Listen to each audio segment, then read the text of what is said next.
Lastly, I just want to show how you can change tools. So the tool selector has 4 options on it here. We have currently got tool 2 selected. What if we wanted to use the parting off tool, which is over here in tool 4?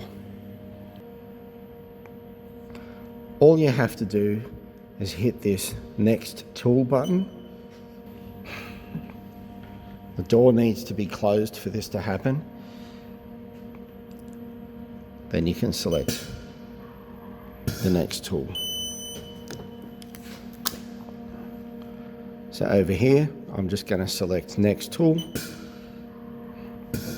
And you can see there, I have the ability to rotate and select through all of the tools. So that's all you really need to know to be able to come up to the HAAS and use the machine to perform basic machining procedures.